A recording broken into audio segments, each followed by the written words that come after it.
Baik Romo, ini sudah ada beberapa pertanyaan yang masuk begitu. Yang pertama adalah Katolik menerima kebenaran dari agama-agama lain sejauh kebenaran itu sesuai dengan ajaran agama Katolik. Apakah pernyataan itu benar? Karena saya pernah menjawab pertanyaan itu dari siswa saya begitu. Ini pertanyaan dari Ibu Justina. Ya, silakan Romo. Ya, jadi kalau seandainya kita lihat dalam dokumen Nostra Aetate itu ya, kita gereja itu menghargai dan menghormati kebenaran-kebenaran yang diakui oleh teman-teman kita itu, baik Muslim, Yahudi, Hindu, Buddha, dan agama-agama lainnya, kita menghormati.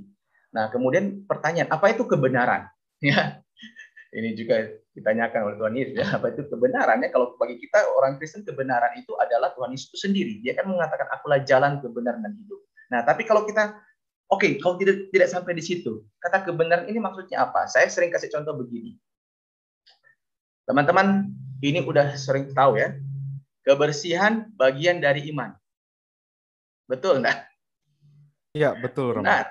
Itu ada di Quran itu, bukan di saya lupa di Quran atau di Sunnah ada ya, apa di Sunnahnya apa namanya, saya lupa itu. Itu adalah ajaran teman-teman Muslim sebenarnya, itu apa nama pedomannya, atau surga di bawah telapak kaki ibu begitu ya. Ya. Nah, itu apakah kalau kebenaran-kebenaran yang seperti itu, ya kurang lebih mirip ya dengan kita. Surga di bawah telapak kaki ibu, maka kita menghormati orang tua kita, ya kurang lebih sama.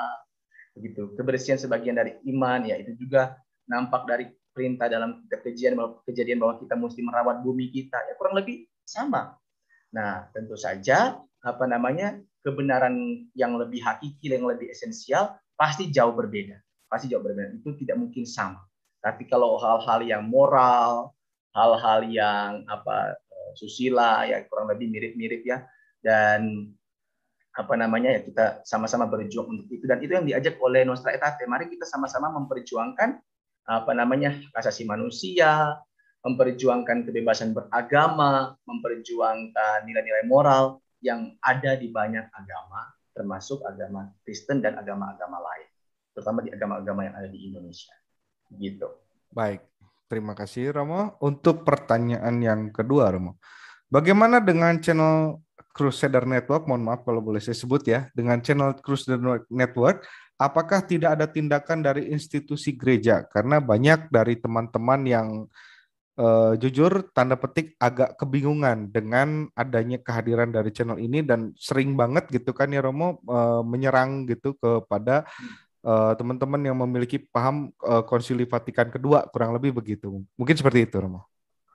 Iya. Ini kalau mau ditindaki, siapa yang mau tindaki? Uskup siapa Bandung, Uskup Agung Jakarta. Karena beliau sendiri ya, kemudian karena saya sudah sering diskusi dengan adminnya, Bapak itu, saya kurang tahu tempatnya di mana. Tapi yang pasti begini, kalau kelompok-kelompok begini ini, kalau kita ambil tindakan yang keras dari institusi ya, itu pasti akan pasti counter attack lah. Dan mari kita ambil pendekatan hati, pendekatan yang berdialog. Gereja katanya suka mendengarkan, mari kita dengarkan mereka. Memang melelahkan ya, kadang-kadang juga menjengkelkan. Saya sempat bercanda sama mereka, saya bilang, kamu kalau hidup di zaman Inkuisisi Spanyol sudah saya kejar kamu ya. Siap. Tapi itu cuma bercanda saja. Tapi kamu hidup dalam Konsili Vatikan kedua dan kita menghargai. Itu cuma bercanda saja. Dan ada satu channel YouTube juga yang cukup satir dan sangat sinis ya, bisa saya katakan. Tapi dalam bahasa Inggris di Amerika itu Church Militant. Ya, itu Church Militant juga sangat keras dengan uskup-uskup di Amerika Serikat. Tapi saya percaya begini, ya, selalu mari kita bangun dialog dengan teman. Kalau kita mau berdialog dengan teman-teman saudara-saudara kita yang ada di luar gereja, mari kita juga berdialog dengan teman-teman kita ini, karena minimal mereka mengakui masih Katolik, begitu ya. Mereka mengakui masih Katolik, walaupun ada yang suka membagi-bagi mendefinisikannya, ya mereka mengaku masih Katolik. Mari kita dengarkan juga, mari kita ya, kalau ada hal-hal yang baik ya mari kita refleksikan bersama. Nah, kalau ada yang tidak bisa didiskusikan ya mari kita diam. Ya. Tidak mungkin kita ambil tindakan yang jauh seperti Inkuisisi Spanyol itu ya. Ya. Baik, terima kasih Rama. Oke, kita lanjut lagi. Saya pendukung Konsili Vatikan kedua karena kuncinya ada di Extra Ecclesia Nulla Salus. Di dalam KGK sangat jelas dikatakan wahyu telah selesai saat Yesus hadir. Yang ada adalah tiap orang saat ini mempunyai pekerjaan mencari wahyu Kristus yang masih terbuka semua. Benar begitu Romo ya? Nah, wahyu Kristus itu sudah dalam di verbum itu sudah dikatakan bahwa wahyu itu sudah sempurna dalam diri Kristus, begitu ya. Ya. Jadi apa namanya? Mungkin bukan belum terbuka semua, kecuali mungkin maksudnya itu adalah akhir zaman, itu akhir hari pengadilan ya. Tapi paling tidak ini teman-teman, kita sudah percaya bahwa wahyu dalam diri Kristus wahyu itu sudah sempurna ya. Karena itu kalau saya ambil kata-kata konsekrasi ya, inilah darah perjanjian baru dan kekal. Kekal. Ini sudah kekal sempurna sampai akhir zaman begitu ya. Dalam diri Tuhan kita Yesus Kristus begitu. Nah, mungkin yang belum terbuka itu untuk kitanya itu belum bisa paham semua begitu. Ada ya, terus terang saya juga kalau saya mulai aktif berdiskusi dan berdialog itu pada waktu saya diakonat. Kalau sebelum itu saya pikir apa namanya? Yang penting saya mencari banyak orang dan menjadikan mereka Katolik. Siap. Saya tidak membahas dengan teman-teman yang masih ada. Saya waktu itu saya bilang luka batin dengan gereja, tapi ya mungkin bukan luka batin, tapi mencintai gereja dengan cara yang berbeda. Begitu. Baik. Pertanyaan selanjutnya ini Romo. Saya mau bertanya, apakah benar ada dokumen Konsili Vatikan kedua yang mengatakan bahwa Kristen, Islam, dan Yahudi itu menyembah Tuhan yang sama? Saya pernah lihat komen begini dulu di channel Crusader Network. Ya. Begitu. Saya jawab ya, tidak. Ya. Ya, tadi sudah saya katakan berbeda. Ya, bahwa mungkin ada sifat-sifat yang sama, sabar, penyayang dan lain-lain, tapi dalam Nostra Aetate sendiri menyatakan itu tidak sama karena kita itu memahaminya wahyu itu ya dalam diri Kristus secara sempurna begitu. Allah kita itu menjadi manusia dalam diri Kristus, sedangkan teman-teman Muslim memahami Allah itu nampak dalam Al-Quran sebagai sabda Allah. Sedangkan sabda Allah menurut kita itu pertama-tama adalah Tuhan kita Yesus Kristus. Ya, ini saja sudah berbeda. Jadi sama sekali tidak sama. Makanya kalau ada orang, ini kan makanya itu ya apa namanya tanggapan mereka dan komentar mereka. Yakinlah kita berbeda. Ya. Baik, saya langsung ke pertanyaan berikutnya, Romo. Pater, saya ingin bertanya, apakah kebebasan beragama itu berlawanan dengan salah satu isi silabus Errorum oleh Bapak Suci Paus Pius ke-9? Mohon pencerahannya, Pater. Terima kasih. Silabus Errorum ini oleh Bapak Suci Pius ke-9. Jadi kita mesti memahami konteksnya. Nampaknya kelewatan ya tadi. Ada yang di atas itu ya yang chat sebelumnya. Oh iya. Tapi nanti saya jawab dulu yang dari Glenn Ricardo ini. Terima kasih ya Glenn ya. Oke. Pertama, saya sendiri sedang mempelajari silabus Errorum. Tetapi ingat, mari kita membaca dokumen-dokumen itu dalam konteks. Ya, dalam konteks. Dalam silabus Errorum ini Bapak Suci Paus Pius ke-9 juga menegaskan tentang negara gereja, negara kepausan yang beberapa tahun kemudian jatuh, ambruk, begitu ya. Nah, jadi apa dimaksud dengan modernisme pada waktu itu, ya, dan apa yang kita pahami sekarang tentu saja itu adalah dua hal yang berbeda.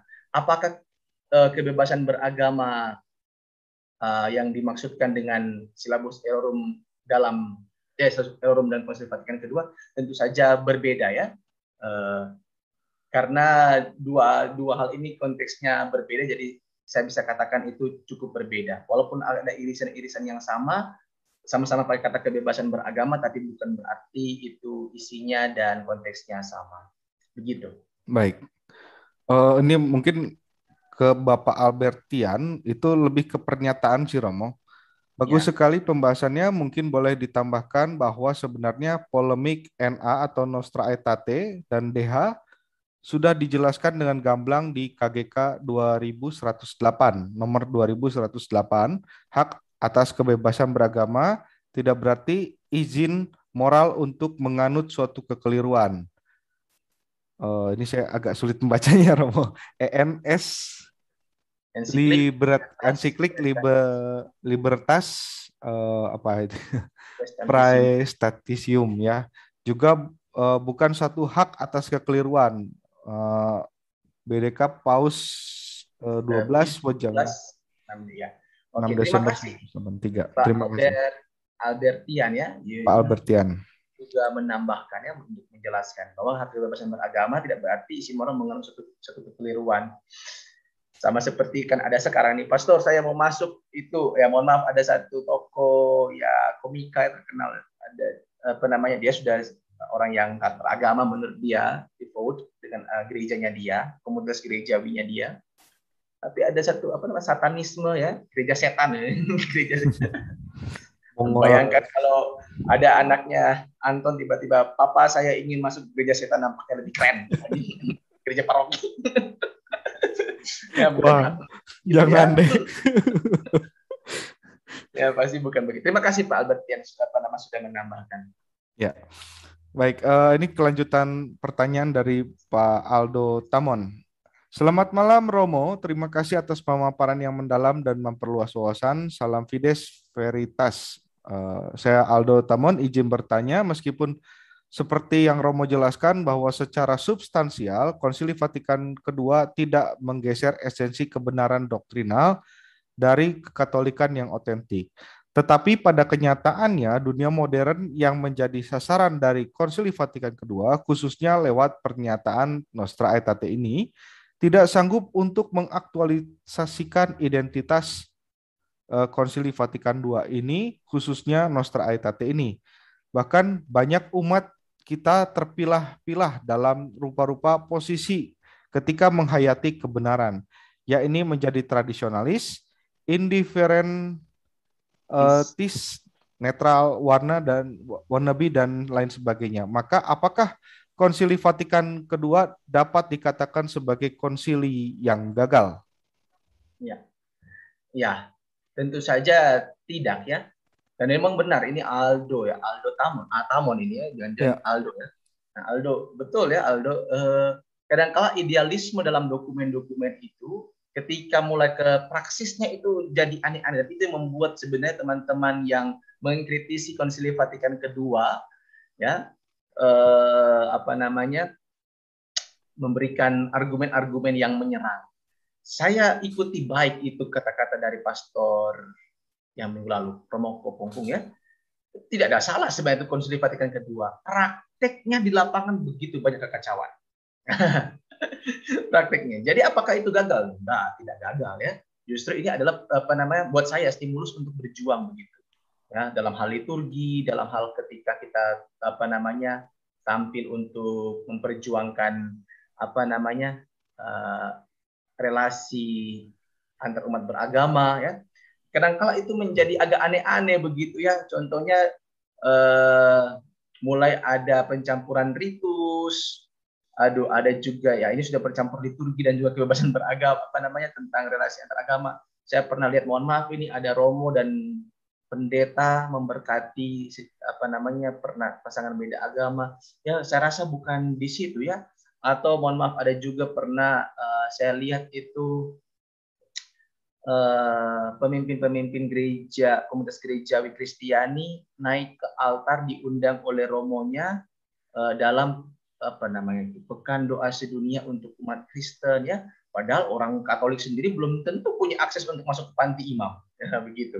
Atau ada atas nama relasi beragama dengan saudara atas nama ekumenisme, kemudian ada mohon maaf ya bisa katakan pendeta kemudian berhomili di misa. Ini apa namanya PR yang memang tidak berhenti. Jadi menurut saya bukan gagal tapi justru stimulus untuk mari kita berjuang apa namanya membumikan amanat dari Konsili Vatikan II ini.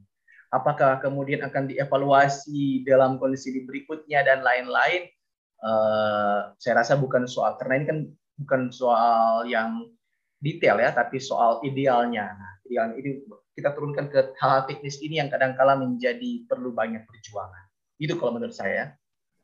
Baik. Ini saya mungkin akan lebih fokus kepada pertanyaan saja ya Romo. Nanti untuk pernyataan saya akan bacakan di akhir ya.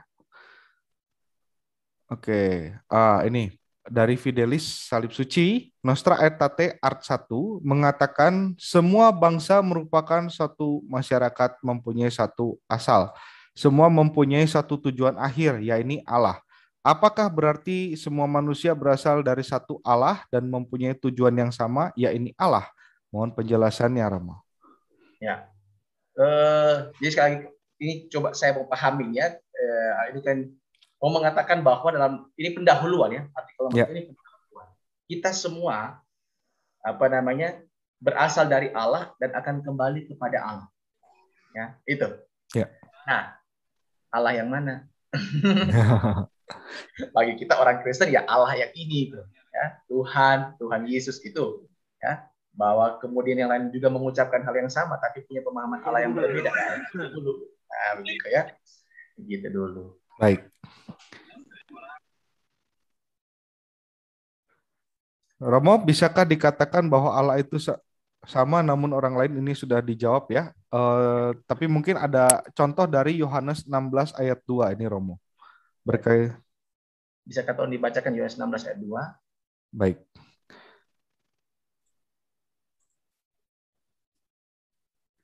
Yohanes 16 ayat 2. Kamu akan dikucilkan, bahkan akan datang saatnya bahwa setiap orang akan membunuh kamu, akan menyangka bahwa ia berbuat bakti bagi Allah. Ya.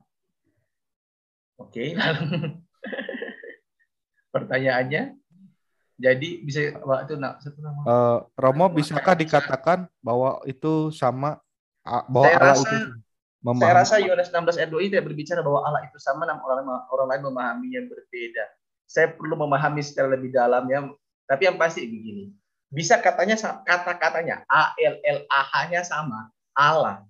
Tetapi Allah yang kita kenal dan Allah yang mereka kenal berbeda. Nah, karena kalau saya katakan sama, bisa-bisa ini bertentangan dengan iman kita begitu, ya. Karena memang Allah kita itu ya ini yang diwahyukan dalam diri Kristus, begitu. Secara sempurna dalam diri Tuhan Yesus begitu. Baik, pertanyaan selanjutnya. Nah, soal doa bersama itu sering yang diserang oleh doa bersama, ya ini di Asisi. Bagaimana kalau menurut pandangan Romo Ardi? Ya, doa bersama, ya ini juga amanat dari Konsili Vatikan kedua, dokumen tentang ekumenisme sebenarnya ya. Ekumenisme, doa bersama. Nah, doa bersama dan di Nostra Aetate juga cuma di tentang ekumenisme itu. Nah, doa bersama ini tidak apa-apa sebenarnya, tapi memang ini menjadi skandal yang menurut saya dikembangkan karena kalau seandainya Paus Yohanes Paulus II pada waktu itu dia berdoa kepada Buddha, nah itu baru kita bingung ya. Tapi kalau dia doanya kepada Allah Tritunggal dan diyakini dalam pemahaman Gereja Katolik ya, saya percaya itu tidak terlalu bermasalah. Memang ini menjadi skandal dan ya orang bisa mengatakan, oh mana buktinya bahwa zaman dulu juga ada doa bersama dan lain-lain dan sebagainya. Mereka lupa ya, kadangkala orang-orang Kristen itu pertama-tama mereka berdoa di bait Allah. Di bait Allah itu Allahnya siapa itu yang mereka berdoa? Allahnya orang Yahudi atau Allahnya orang Kristen tuh? Nah, itu menurut saya. Tapi ya ada orang juga menyerap itu nggak pas kalau pakai pendasar ayat Alkitab itu. Nah, buat saya sebenarnya sekali lagi tidak terlalu bermasalah. Yang penting kita berdoa kepada siapa. Ya. Anton pernah berdoa di Bandung ya, Anton ya? Iya, di Bandung, Romo. Nah, pernah berdoa dengan teman yang pas mau makan begitu, lalu dia dengan cara Muslim, kita dengan cara Katolik, pernah? Pernah, Romo. Kebetulan saya sekolah asrama juga kan, boarding school di Krida Nusantara. Nah, itu kan barengan sama yang Muslim maupun yang non-Muslim begitu. Jadi ketika makan ya saya tetap menggunakan tanda salib, mereka dengan cara mereka begitu sih. Jadi Muslim kan? Enggak. Begitu. Tetap berdoa kepada Allah Bapa atau bilang ya Allah, ya Robi, Muhammad? Enggak kan? Kepada Allah Bapa sih. Kepada Yesus, ya. Tapi ya sudah, itu memang yang dikecam oleh begitu banyak orang, termasuk skandal yang terakhir kan Pacamama atau Pakamama itu. Ya. Itu juga. Baik. Mungkin saya teruskan ke pertanyaan berikutnya, Romo. Ya. Oke. Meluruskan banyak kesalahpahaman atas dokumen ini, terutama bagian yang mengakui kebenaran adanya agama lain. Karena ternyata diterima alias tidak ditolak adalah diterima dalam tanda kutip, adalah yang serba benar dan suci pada agama lain. Pertanyaannya, yang serba benar dan suci ini modelnya seperti apa, Romo? Apakah ajaran moral yang umum saja, seperti harus baik kepada orang lain, DLL, dan bukan ajaran iman yang tabrakan? Saya percaya ini Francisca Eka ya yang bertanya ya. Francisca Eka.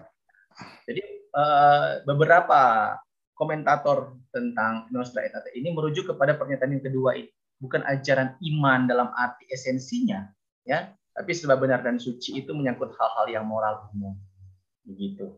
Atau ada juga yang mengatakan begini, ada selain itu juga mau mengatakan ada, saya lupa itu namanya. Jadi ini mau baik dan benar dan suci menurut Anda, begitu.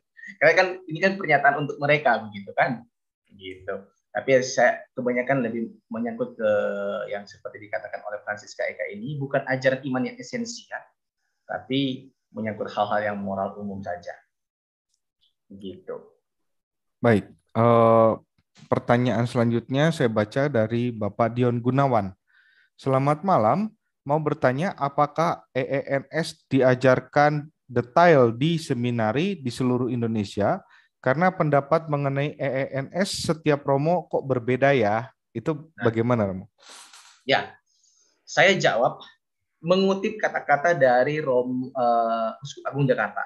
Dia bilang begini, kalau ada pendapat yang berbeda, ya, tentang sesuatu yang berbeda dengan ajaran iman, maka ada dua kemungkinan, salah formasi atau salah informasi. Gitu.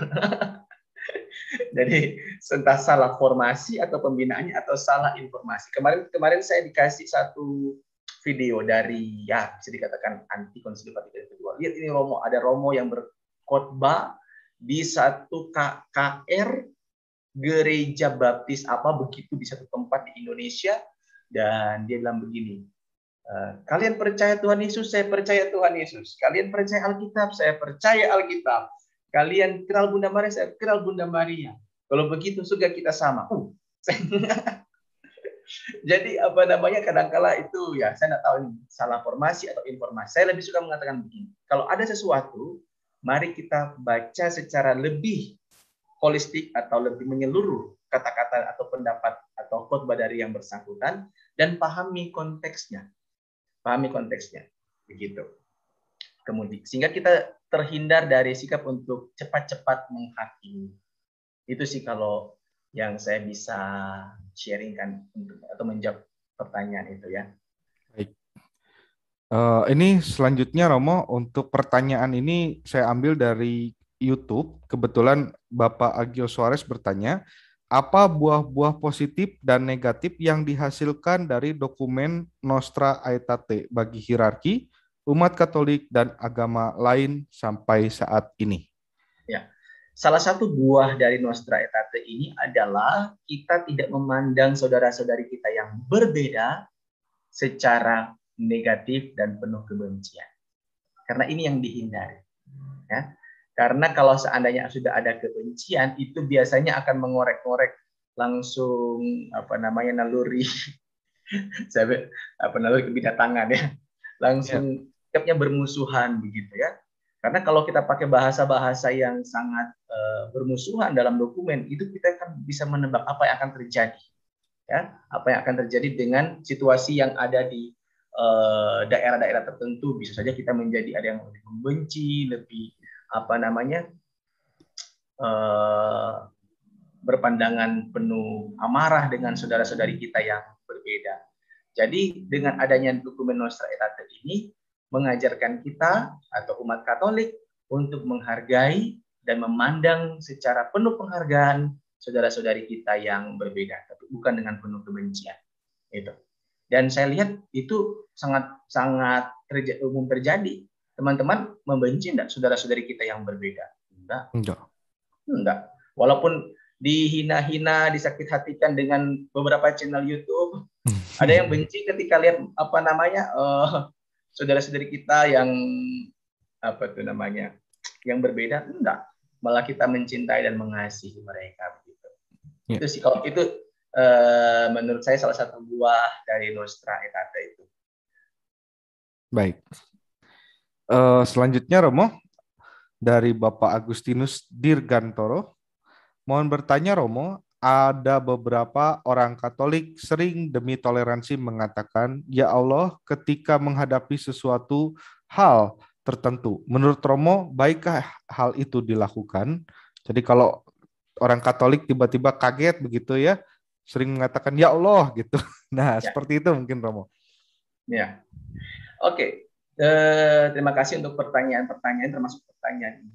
Jadi ya Allah itu juga sebutan nama Allah untuk saudara-saudari kita di Arab yang beragama Kristen. Saudara-saudari Katolik kita di Arab juga memanggil ya Allah, ya Allah. Begitu. Assalamualaikum ya. Kemudian insya Allah ya. Memang dalam konteks Indonesia bahasa jadi agama. Nah ini dalam konteks Indonesia bahasa itu jadi agama. Tadi Anton memulai dengan Shalom Aleichem. 10 tahun lalu, mohon maaf ini ya, 10 tahun lalu kalau diucapkan di Manado, itu beberapa orang Katolik yang mana asal Minahasa itu anti dengan bilang Shalom. Sudah jadi Pantekosta kamu. Harusnya aku salve ya Romo ya tadi. Di sini ada yang Dominus Vobiscum atau Dominus Nobiscum ya.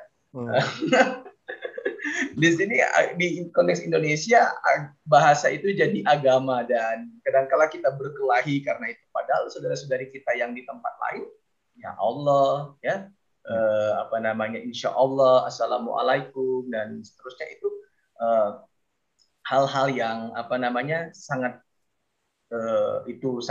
berbahasa Arab, kearapan, dan itu bukan Muslim, itu adalah bagian dari iman Kristen juga dan dipakai oleh teman-teman saudara-saudari kita orang Katolik di Arab begitu. Oke. Baik. Oke, mungkin tidak ada pertanyaan lagi. Oh, ini Romo dari YouTube ya. Sesuai dengan latar belakang diadakannya Konsili Vatikan kedua, apakah benar ada indikasi gereja Katolik waktu itu dalam tekanan dari pihak luar? Ya, terima kasih. Apakah ya ini namanya indikasi ya, orang curiga. Tadi saya sudah katakan ya, ada yang mencurigai bahwa ada lobby dari orang Yahudi untuk memberikan dokumen supaya secara secara halus kepada orang Yahudi supaya tidak membuat orang-orang Katolik di beberapa tempat tertentu itu lebih iritasi dengan orang Yahudi. Itu katanya ada yang seperti itu. Ada juga tekanan-tekanan dari, atau bahkan pengaruh, bukan tekanan, tapi pengaruh dari kelompok Freemason. Ada juga yang mengatakan pengaruh dari kelompok ini, kelompok itu. Ya, semua bisa membuat teori-teori seperti itu. Tapi yakin dan percayalah, ya. Saya juga yakin dan percaya itu ada 2.500 uskup, 2.500 uskup dengan ahli-ahli yang dibawa dari keuskupan masing-masing. Itu bukan sesuatu yang menjadi pikiran dari para bapak konsili. Yang pertama-tama yang mereka berpikir tentang gereja, ya, berpikir tentang gereja, bahwa kemudian ada yang mengindikasikan, ya sudah, itu ya mereka bisa dapat teori, kasih bukti-buktinya lagi, ini ya ada buktinya, ini ada bertemu dengan rabi ini, rabi ini, rabi ini, rabi ini, dalam liturgi minta bantuan, minta konsultasi dengan pendeta ini, pendeta ini, pendeta ini, dan seterusnya. Selalu ada celah untuk memberikan sanggahan, begitu. Baik.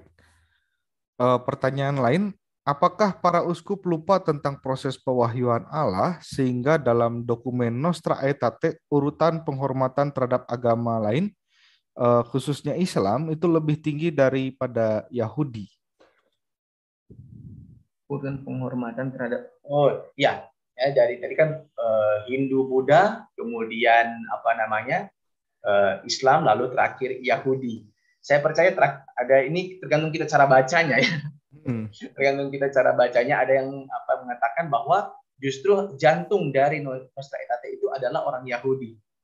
Begitu. Maka itu ditaruh di bagian paling akhir karena akan dibahas paling panjang gitu. Ada yang bilang begini, ini pernyataan serupa, ada yang bilang begini, Romo, apakah Nostra Aetate lupa ada agama Zoroaster begitu? Ya, Konghucu dan lain-lain yang katanya lebih tua dan seterusnya. Ya, ini hanya berbicara tentang agama-agama yang secara umum mungkin kita secara lebih sering berjumpa begitu ya. Kita berjumpa dengan kaum Muslim, orang Yahudi, orang Buddha, Hindu. Sedangkan yang Konghucu, mohon maaf, atau mungkin Zoroaster atau mungkin yang sekarang baru Bahai, ya ini kita bisa melihat tidak terlalu, itu bukan tidak terlalu dipedulikan ya, tapi idealisme dalam Nostra Aetate itu sudah merangkum semua agama yang lain gitu. Karena mungkin Buddha, Hindu, Islam dan Yahudi itu lebih sering bersinggungan dengan umat Katolik. Ya, baik. Oke, selanjutnya Romo, gereja setelah sedikit sharing dulu waktu saya bersekolah di sebuah SMA Katolik di Surabaya, saya ingat sekali dalam sebuah teks pelajaran agama Katolik. Gereja setelah Konsili Vatikan II sudah mengakui keselamatan mengakui keselamatan di agama-agama lain, maka doktrin extra ecclesia nulla salus sudah ditinggalkan karena tidak sesuai dengan semangat Konsili Vatikan II. Hal ini saya imani terus sampai pertengahan kuliah dan hingga saya menemukan forum ekaristi.org dan membaca buku Katekismus Gereja Katolik. Pertanyaannya sebagai follow up dari diskusi malam ini, seberapa jauh peran nihil obstat dalam imprimatur dalam menjaga isi pelajaran dan pengajaran? Karena ini sangat menyesatkan. Mohon maaf, saya tidak ingat bukunya yang mana di zaman SMA dulu. Iya, terima kasih ya. Jadi Albertian sudah menjawab bahwa itu keliru dan betul bahwa kita perlu ada lembaga, dan itu kalau di Keuskupan Manado ada namanya Komisi Kata Ketik yang selalu menjaga buku-buku pelajaran. Ya, kita doakan. Di sini ada frater-frater juga, saya lihat ada beberapa frater yang ikut. Semoga ada frater-frater yang jadi teolog-teolog, bahkan mungkin jadi uskup. Ya, ingat baik-baik, ada buku pengajaran agama dan itu perlu imprimatur dan nihil obstat. Begitu. Nah, sekarang orang tanya ya, kira-kira channel-channel YouTube yang mengajarkan agama Katolik itu perlu imprimatur dan nihil obstat enggak? Ya. Oke, kita lanjutkan. Itu hanya pertanyaan retorik saja. Ya, baik. Kita lanjut ya. Dari Ibu Francisca Eka. Bagaimana pandangan Katolik terhadap ateis atau agnostik? Apakah gereja mau memandang mereka apakah gereja memandang mereka pada posisi yang sama dengan agama-agama yang lain? Ya. Posisi yang sama dalam artian apa ya? Kalau semoga saya tidak salah menjawab atau salah mengira-ngira pertanyaan dari Ibu Francisca Eka ini ya. Ya, tentu saja gereja menghargai ya, gereja menghargai pilihan mereka, sambil kalau kata Dignitatis Humanae itu kita mendoakan, tetap juga mengajar kepada teman-teman yang ateis, mungkin memperkenalkan kepada teman-teman yang ateis dan agnostik ini tentang kebenaran dalam Tuhan Yesus yang diajarkan oleh Gereja Katolik. Begitu. Baik. Oke, mungkin Romo sudah habis pertanyaannya. Iya. Kalau gitu mungkin boleh sedikit ini ya Romo. Untuk yang tadi ada yang terlewat begitu, boleh saya bacakan dulu ya Romo ya? Boleh.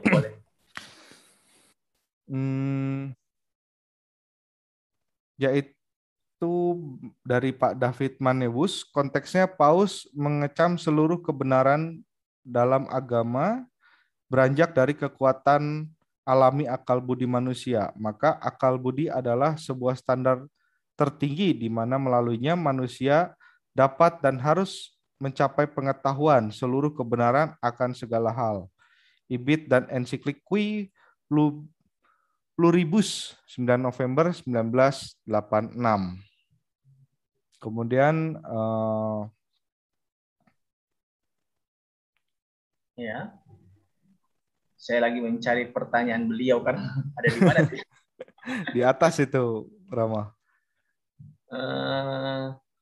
Ya mungkin nanti karena saya kenal orang ini nanti saya WA pribadi saja dengan Iya, dia. iya, iya. Jadi Cari-cari mana ada pertanyaan. Ya, oke. jadi dalam silabus Errorum beda konteks jika diajak berlawanan dengan kebebasan beragama dalam Konsili Vatikan kedua. Ya, Oke, mungkin dari teman-teman saya kasih kesempatan, mungkin boleh ya Romo untuk misalnya mau berinteraksi langsung dengan Romo gitu, tanya jawab begitu, bahkan atau kalau ada yang mau apa namanya, ada yang bilang, oh Romo nampaknya Romo keliru. Perlu ditambahkan Romo, silakan ini saya baca lihat dari nama-nama yang muncul ini hebat-hebat ini mereka ini. Ya, silakan. Oke, silakan buat teman-teman saya kasih 1 atau 2 orang untuk bertanya secara langsung ataupun juga ingin menambahkan, silakan raise hand terlebih dahulu. Ya, baik Pak Hil, silakan Pak Hil. Ya, terima kasih. Selamat malam, Pater. Jam setengah 10 ya di sana ya. Nah, setengah 10 ya. Oke, saya cuma mau menambahkan dan mungkin minta klarifikasi dan penegasan dari Pater terkaitannya dengan pernyataan bahwa gereja Katolik tidak menolak apapun yang dalam agama-agama ini yang sudah disebut sebelumnya tadi, Buddha dan lain, ada serba benar dan suci. Ya, kemudian sebentar, yang memang dalam banyak hal berbeda dari apa yang diyakini dan diajarkannya sendiri. Jadi gereja mengakui, bukan mengakui, tidak menolak apapun yang benar dan suci, tapi kemudian dikatakan dalam banyak hal berbeda dari apa yang diyakini dan diajarkannya sendiri, artinya diajarkan oleh gereja. Berarti ada hal yang berbeda tapi diakui bahwa itu benar dan suci. Apakah seperti itu? Satu. Kemudian jika dikatakan kemudian tidak jarang memantulkan sinar kebenaran dan yang menerangi semua orang. Apakah dengan mengatakan memantulkan sinar kebenaran ini, gereja juga mau mengatakan, menegaskan bahwa tetap gerejalah yang mengajarkan, yang bukan memantulkan. Gereja ini memancarkan kebenaran dari Kristus, gitu ya. Mungkin ada perbedaannya di situ. Nanti saya minta Romo yang menegaskan bahwa gereja hanya mengatakan bahwa mereka tuh memantulkan, mereka hanya memantulkan, sementara kitalah, gerejalah yang memancarkan kebenaran dari Kristus. Itu aja, Romo. Terima kasih. Nah, terima kasih. Moderator, ya silakan moderator. Ya, baik. Mungkin boleh langsung ditanggapi saja begitu, Romo. Ya. Gereja Katolik tidak menolak apapun yang dalam agama-agama itu serba benar dan suci. Agama-agama itu yang mana itu? Yaitu agama Buddha dan Hindu. Nah, dalam teks itu dikatakan, ya, kalau kita baca seluruh Nusa Etate nomor 2 itu, dalam Hinduisme dan dalam Buddhisme sendiri ada begitu banyak aliran-aliran. Nah, kadang-kala agak berbeda-beda begitu. Mungkin Pak Hil atau mungkin Mas Anton atau mungkin teman-teman ada yang tahu, ada Hindu, ada beda antara Hindu di Bali dan Hindu yang di India katanya. Cukup berbeda. Nah, pemahamannya beda. Termasuk soal ketuhanannya agak beda. Saya nggak tahu apakah benar seperti itu ya. Nah, jadi itu yang dikatakan tidak jarang banyak hal berbeda dari apa yang diyakini dan diajarkannya sendiri. Agak berbeda-beda begitu. Itu yang saya paham ya. Tapi tidak jarang toh memantulkan sinar kebenaran yang menerangi semua orang. Memantulkan. Dan ada ahli yang mengatakan yang seperti saya rasa Pak Hil ya, betul ya. Itu Hilarius, ya. Pak Hilarius mengutip dari satu tokoh yang mengatakan bahwa ya disebut memantulkan karena sumbernya sumbernya adalah Allah, tapi melalui agama-agama itu, karena agama-agama itu sudah ada jauh sebelum kekristenan. Nah, jadi karena itu dalam tanda kutip ya, dalam konteks karena ini disediakan di YouTube ya, Nanti teman-teman Hindu dan Buddha tersinggung nih kalau disebutkan gitu ya. Begitu. Ya. Jadi itu hanya pantulan begitu. Itu hanya pantulan, sedangkan sumber utama dari cahaya itu adalah Kristus, sang jalan kebenaran dan hidup, karena dia adalah sang terang. Gitu. Jadi saya mesti hati-hati menjawabnya. Kenapa? Karena ini akan disaksikan oleh banyak orang, betul ya Pak ini ya? Begitu. Baik. Oke, terima kasih. Tadi ada Bapak David mungkin mau bertanya atau bagaimana, tadi sempat raise hand. Saya kasih kesempatan Bapak David. Oke, terima kasih banyak. Sorry tidak buka ini, saya tidak berpakaian ini, Ya. tidak berpakaian rapi. Jadi tadi saya hanya menanggapi pertanyaan dari teman-teman yang lain, bukan dalam arti bertanya kepada Romo. Jadi waktu ada yang bertanya tentang Syllabus Errorum, saya mengatakan bahwa konteksnya Paus mengecam seluruh kebenaran dalam agama beranjak dari kekuatan alami akal budi manusia. Jadi ini sangat berbeda konteks dengan yang dimaksud kebebasan beragama di KV2, Konsili Vatikan kedua. Gitu. Itu yang pertama. Lalu ada yang bertanya tuh soal KGK. Jadi mohon maaf, diambil kutipannya saja. Hak atas kebebasan beragama tidak berarti izin moral untuk menganut satu kekeliruan. Ternyata KGK juga 2108 itu kalau dibaca keseluruhan konteksnya juga berbeda. Ini dalam arti hak koordinasi manusia atas kebebasan sipil, KGK 2108. Lalu ini ada yang bertanya soal penghormatan kepada agama Islam lebih tinggi. Ternyata kalau buka daftar isinya, justru yang pertama berbagai agama bukan Kristen lebih dulu, baru agama Islam dan agama Yahudi. Kalau dipakai posisi terbalik, ternyata agama Yahudi yang posisi lebih tinggi. Kalau mau dibuat tafsiran seperti itu.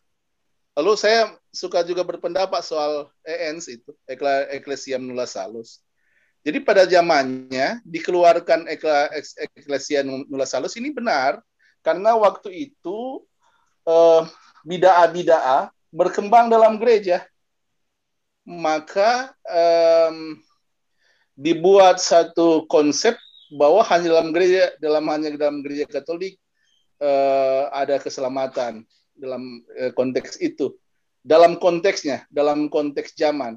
Ya kita juga bisa bicara begitu ketika berbicara tentang iman kita, tapi ketika kita berdialog maka saya selalu memakai konsep dialog yang baik menurut iman kita. Kalau kita berdialog, berarti kita menguasai iman kita. Kita percaya bahwa kita diselamatkan oleh iman kita. Lalu baru kita berdialog dengan sesama yang berbeda agama. Ya, kira-kira seperti itu. Makasih banyak. Terima kasih, Saudara David sudah menambahkan. Benar ya, kalau kita berdialog, kita yakin dulu dengan keyakinan iman kita, tahu dulu tentang apa yang kita yakini, kemudian kita bisa berdialog dengan saudara-saudari kita yang non-Katolik, sambil memandang mereka dengan penuh penghargaan, bukan dengan kebencian, gitu ya. Gitu. Baik. Oh, oke, mungkin sudah tidak ada lagi yang raise. Ada satu pertanyaan tadi masukan Romo dari YouTube. Ya. Apakah ada niat dari hierarki untuk memperbaiki dokumen Konsili Vatikan II suatu saat, atau merasa sudah benar atau paling jitu dari Roh Kudus, sementara ada Romo dan banyak umat yang murtad? Iya. Saya percaya ini bukan soal memperbaiki dokumen Konsili Vatikan II, begitu ya.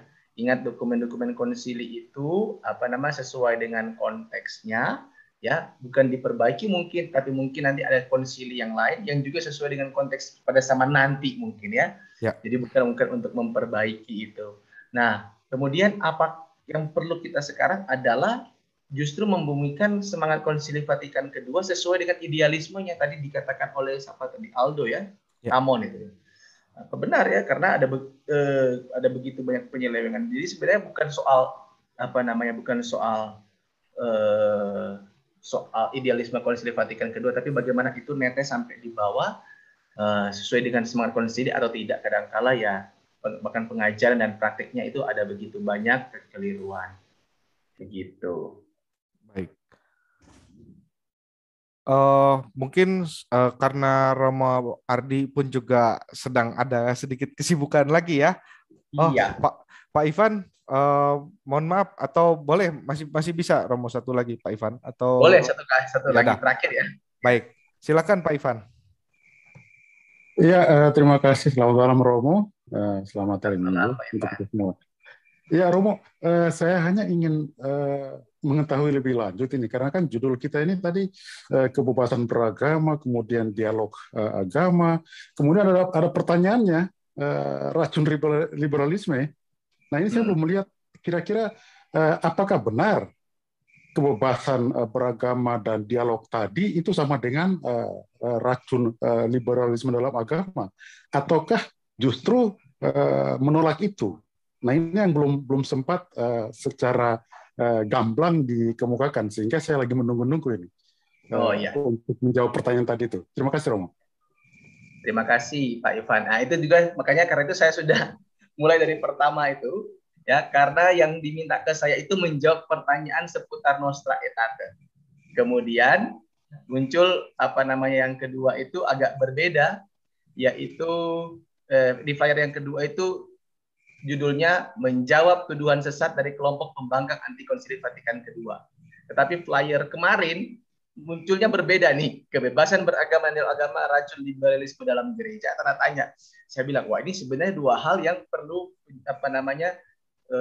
dua hal yang bahkan tiga hal yang berbeda begitu. Nah, kalau seandainya ditanya, apakah itu racun liberalisme? Maka kita mesti tahu dulu, liberalisme ini apa? Kajian filosofisnya begitu dalam, itu perlu satu waktu sendiri begitu. Nah, jadi saya sendiri tidak akan menjawab itu. Mengapa? Karena saya tidak siap karena saya perlu kajian lebih mendalam. Pertama, apa itu liberalisme? Ya, kalau seandainya liberalisme itu yang saya pikirkan soal kebebasan hati nurani, kebebasan beragama, kebebasan dasarnya sebagai manusia, apakah itu racun? Tentu saja tidak. Kalau menurut saya itu. Kalau seandainya liberalisme yang itu ya, karena seandainya manusia itu dituntun dengan suara hatinya, ya, dia pasti akan merdeka dengan sendirinya. Ingat kalau kata-kata Rasul Paulus ya, kita adalah orang-orang yang merdeka, orang-orang yang liberal. Tapi dalam konteks itu, tapi apakah ada liberalisme yang lain secara filosofis dan teologis yang mana? Ini perlu saya ada kajian yang berbeda. Jadi mohon maaf kalau seandainya saya belum bisa menjawab pertanyaan dari Pak Ivan. Gitu. Baik, terima kasih Romo Ardi. Pak Ivan mungkin sudah cukup dulu ya. Kita sudah 1 jam. Untuk pada diskusi pada malam hari ini mungkin boleh ya Romo disimpulkan oleh Bapak Hilarius. Kepada Pak Hilarius saya persilakan Pak. Ya, terima kasih atas pemaparannya yang sangat-sangat padat, Romo. Pater, saya sebutannya kadang-kadang Pater Romo gitu. Kalau Romo Biarawan saya sering sebutnya Pater. Oke, saya mohon izin untuk memberikan sekedar rangkuman, dan sebelum merangkum mungkin saya sekedar memperjelas dari terakhir dari pertanyaan Pak siapa tadi, Pak Anton terakhir, Pak Ivan Pak. Pak Ivan ya. Ya, mohon maaf ini karena sebetulnya judul yang saya yang mengusulkan apakah kebebasan beragama merupakan racun liberalisme di dalam gereja, karena itu yang terbetik dalam pikiran saya adalah pertanyaan dan bahkan tudingan-tudingan dari beberapa saudara-saudari kita yang kurang memahami Konsili Vatikan kedua, menganggap bahwa gereja ini sudah disusupi oleh asap setan, begitu ya, kata quote unquote, mereka mengatakan sudah disusupi oleh asap setan, salah satunya liberalisme, sehingga menimbulkan kekacauan dalam hal misalkan yang tadi sebetulnya sudah Romo sebutkan tadi mengenai ekses ya, bahwa ada pastor yang berkhotbah yang melakukan komunio in sacris di tempat lain, begitulah. Yaitu tantangan kita. Faktanya itu terjadi, cuman apakah itu salah formasio atau salah informasi?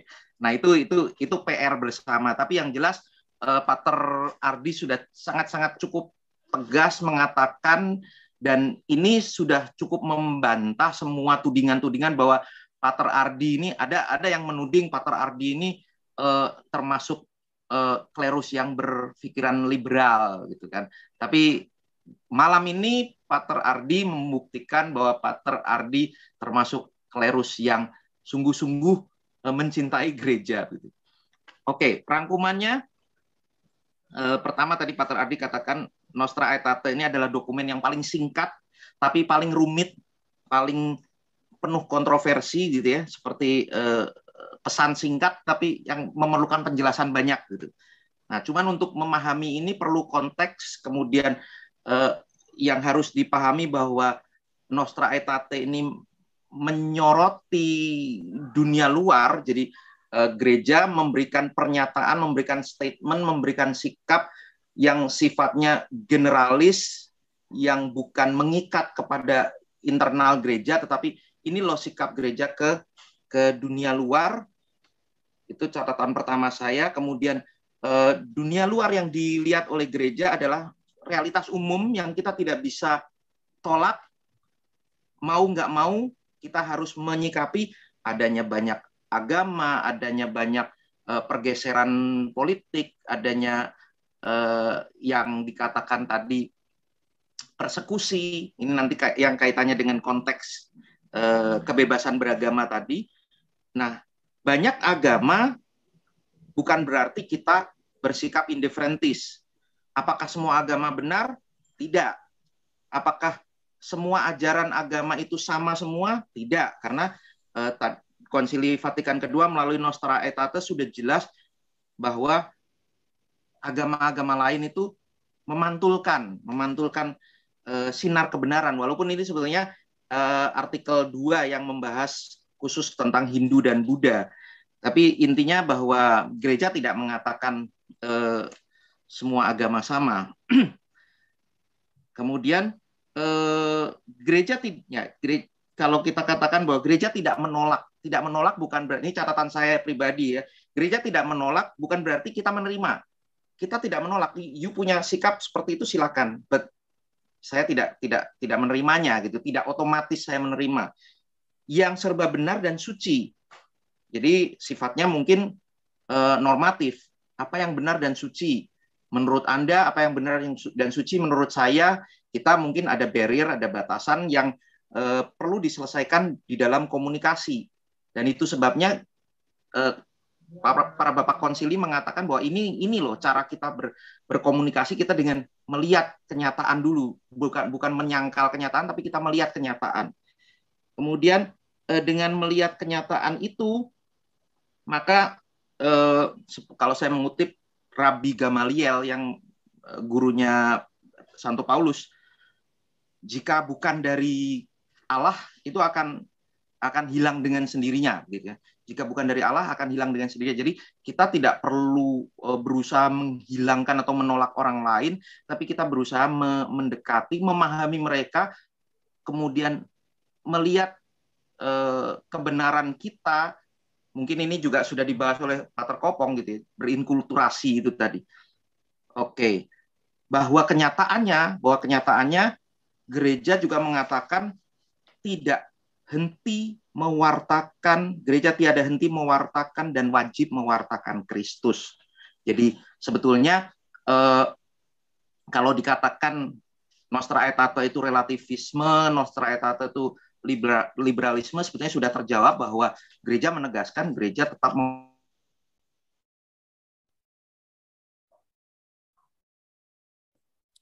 Wah, Pak Hilarius, sepertinya ada gangguan. Santo Paulus. Iya. Mengutip dari Santo Paulus bahwa Kristus mengutus aku bukan untuk membaptis, tetapi untuk memberitakan Injil. Dan itu pun bukan dengan hikmat perkataan supaya salib Kristus jangan sia-sia. Itu 1 Korintus 1 ayat 17. Kemudian paling akhir, celakalah aku jika tidak mewartakan Injil. 1 Korintus 9 ayat 16. Terima kasih. Terima kasih Pak Hilarius sudah